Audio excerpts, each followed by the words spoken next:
Hey everybody, this is Ted Forbes and welcome back to another episode of The Art of Photography. And today isn't just another episode, it is a special episode. And this is episode number 200. And it kind of blows my mind that we've gotten this far. That's a lot of episodes. And actually there have been more videos than that when you consider like some of the midweek stuff that we do, Photo 3s, the Q&A stuff, even going back to Masterclass Live and some of those things. The number is actually more between 250 and 300. I really don't know what it is offhand. But anyway, it's a lot of videos. And I suppose fireworks should be going off right now or something like that, but I don't have those. And anyway, I want to thank you guys because without you I would not have a show. I recently quit my day job, as most of you know, to do this show full time, and I'm very excited and happy about that, and I thank you guys for giving me that opportunity. Just a couple things that are coming up that you can expect to see. I'm going to do a lot of changes on the show. We're going to try and get better at it. We're going to try and do it more often.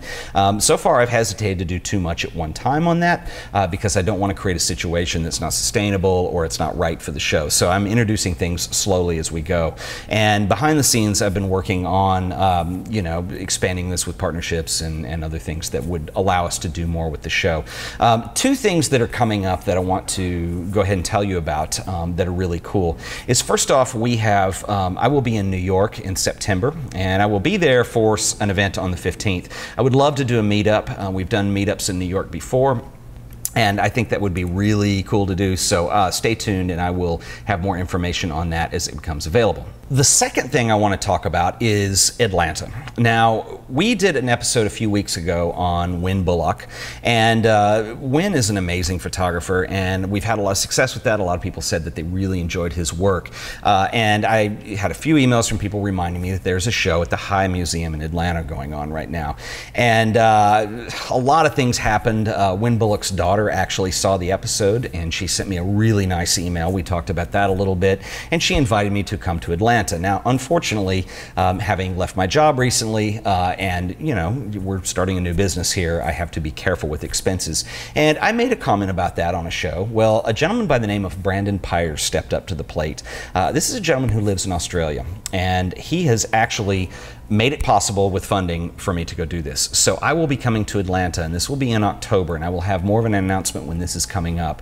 I'm planning on doing interviews with definitely Win's daughter, Barbara. Win is deceased, so it would be really neat to hear some stories about growing up with such an amazing photographer, and Barbara's extremely awesome as well. So I think that would be really cool to do some interviews with her.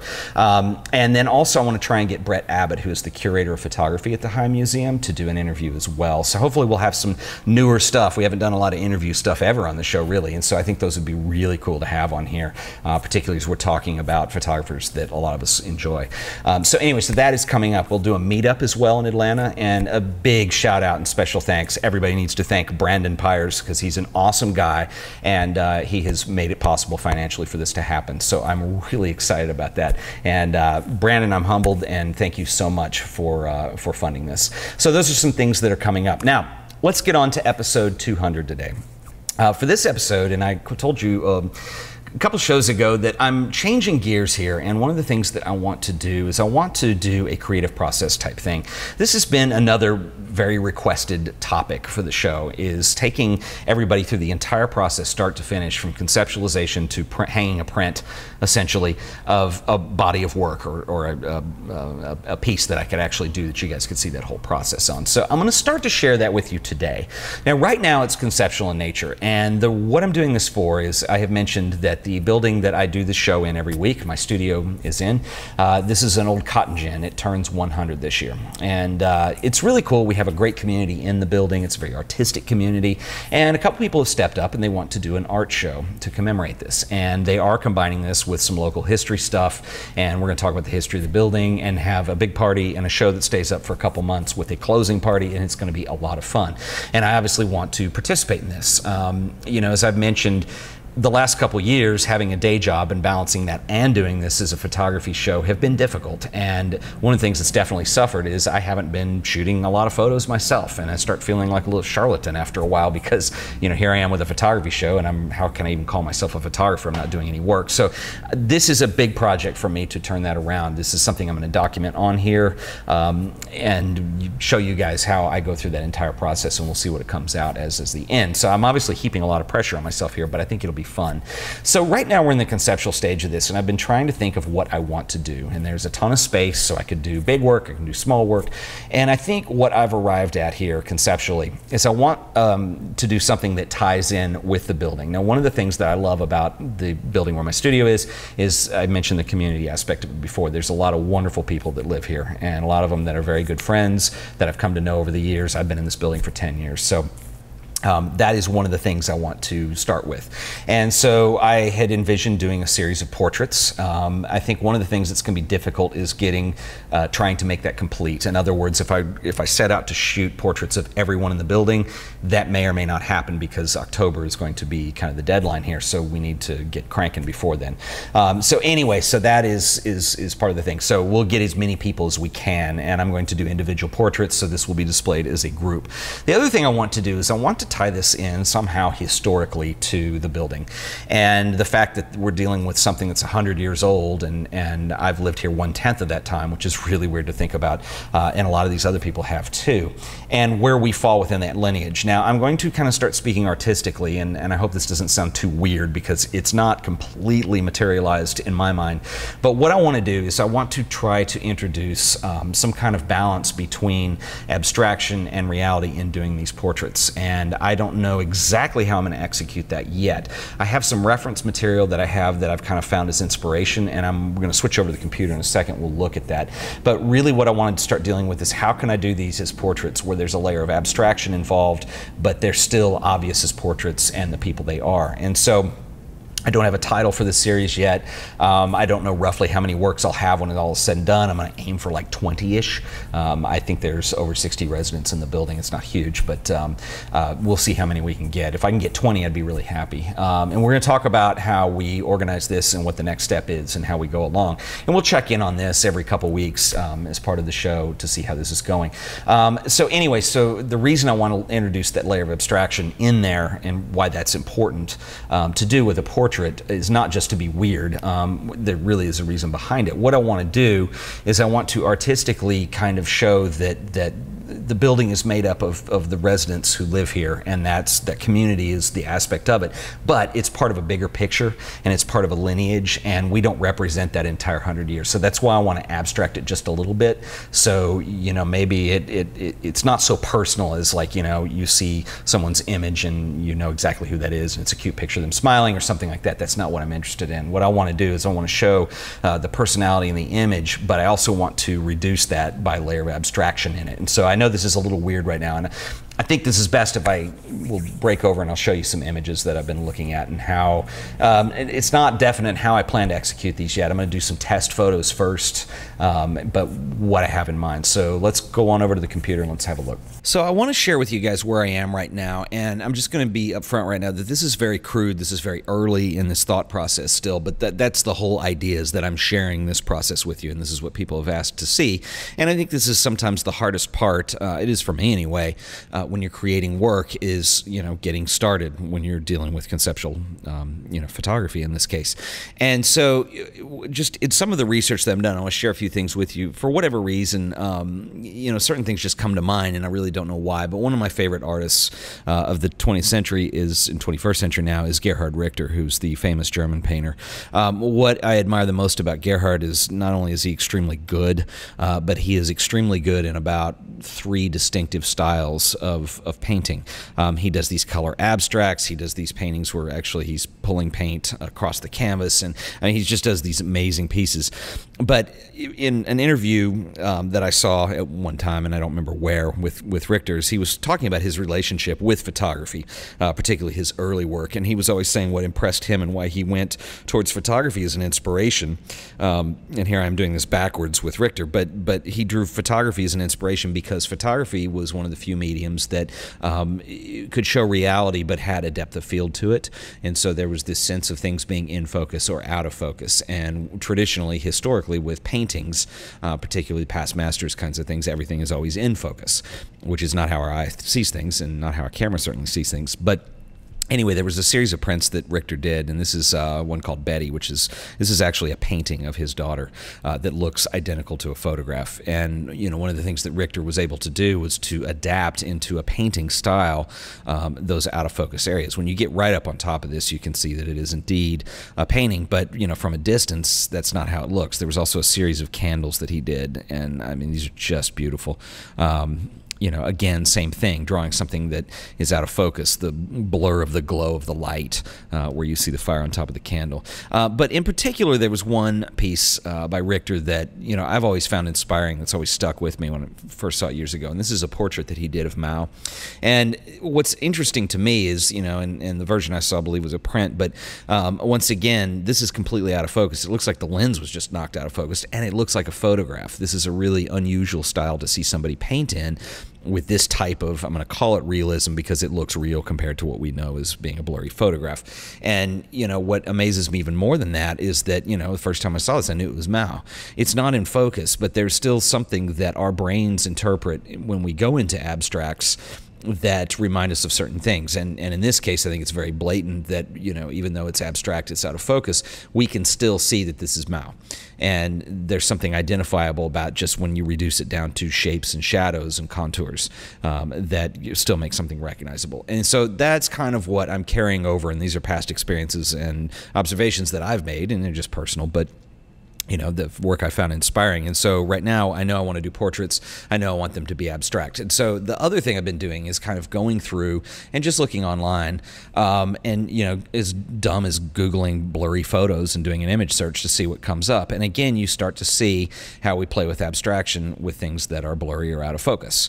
And, what also is impressive to me, and obviously this is just basic photography stuff, but there's certain images like, not a great image, but this girl with the apple, and this is just a random Google search. Of course, you see all the bokeh art, which is ridiculous. But when you have a mixture of something that is abstract and not, like the apple's in focus, the girl is out of focus, or even more interesting is this fence down here with a possible cityscape behind it or something of that nature, where you start to combine those elements. And this is what photography obviously does very easily. The hard part is trying to figure out what I want to do with it that I have not seen before or that is pushing me into a new direction. And, I'm just doing image searches on these just to see really different types of abstract. Another technique I've considered, and I would like to do, but probably will abandon because I'm going to do many photos in a short amount of time, and this is a time-consuming process. But if you've ever seen somebody that does pinhole portraits, obviously a pinhole being a very tight aperture, and what you're going to get is a soft focus, but in addition to that, you're going to get an actual blur when people move inevitably during the 5 minutes that they're standing there, 10 minutes that it takes to take the photo, sometimes longer. Some of these photos, may be 40-minute exposures, and it gets really progressively very difficult to do with that. And if I were just doing a couple images or a one-off or something like that, this might be something to consider, but it is a great look to it. And again, this is just a Google image search, and I just put in pinhole portraits to see what comes up.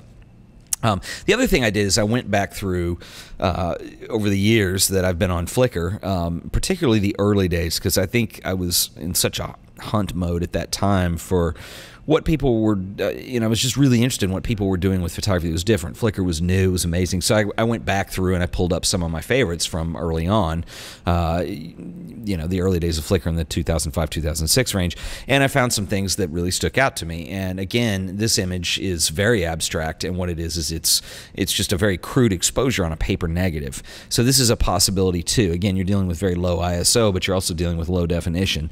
And there's a lot to be experimented with. A concern of mine on this is being able to control the consistency across different pictures. But, basically a paper negative, easiest thing to do is to use a view camera to do this, but you load paper into the negative holders instead of negatives. So instead of film, you're actually just going to take the picture right onto the paper to see what happens. Now, it will come out as negative.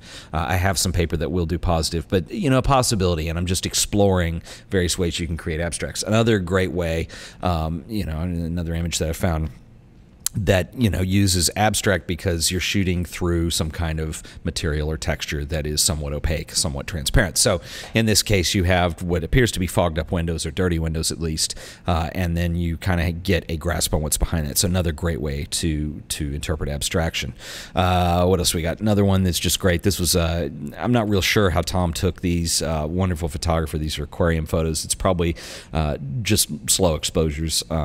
and you end up getting a softer focus and a sense of motion blur out of these.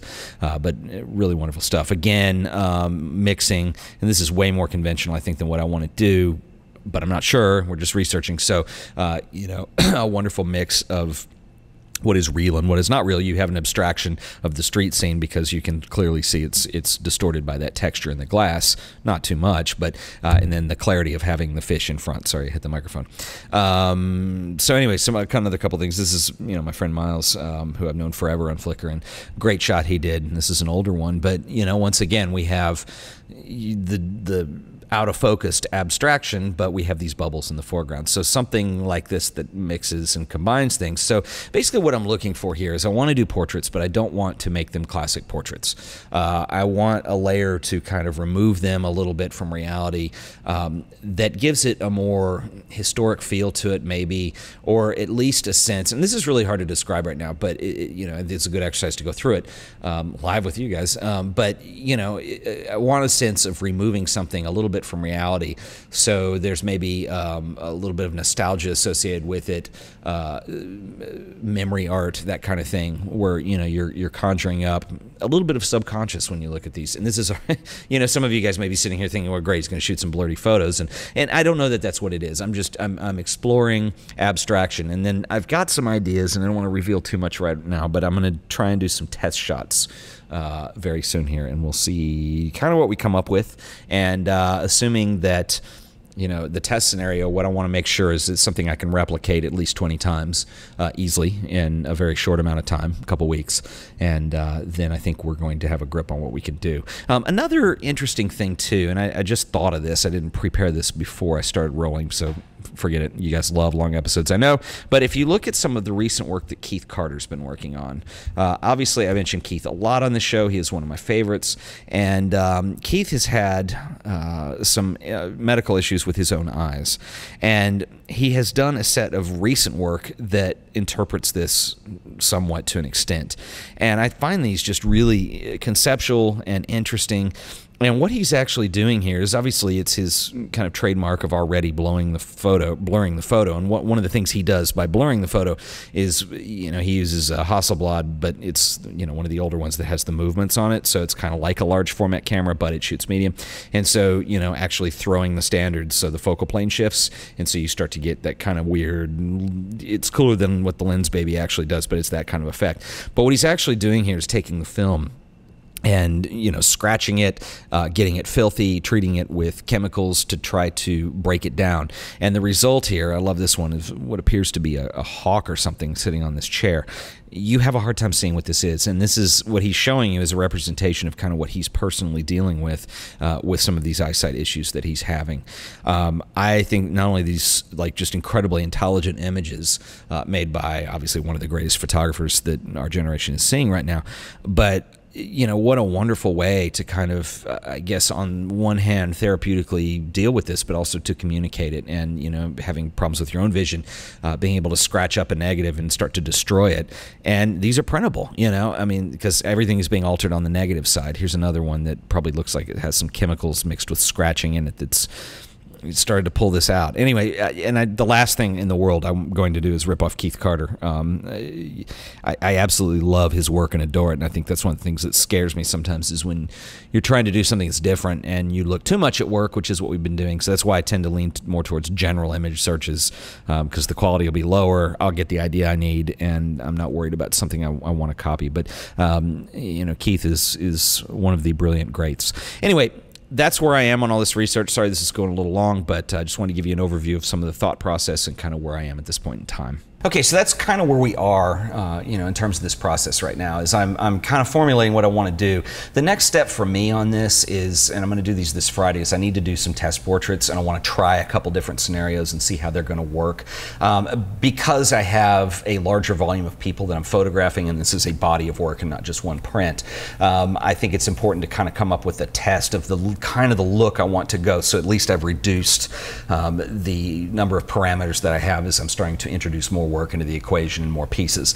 There's a uniformity. These are going to work together as a set. So once I figure out kind of the technique that I'm going to use and the look that I want, then I'll know what I'm doing. I can still improvise from within that, but I think that'll help greatly, is to kind of have that figured out moving forward as we get into this. So anyway, we'll report back in a week or two, or when I have something to report. And this is just the concept phase. The next thing we got to do is do the test shots. We got to actually shoot the portraits. Then we're going to have to develop some film. I am going to do this on film because I want to do darkroom prints on this. I want everything to be as handmade as possible, and I want them to be black and white, and I kind of know those things already. So we'll go through the whole printing process and actually do the framing and the hanging, and I'll show you how all that works when we get there. So this is going to take a while to do, but this is part one.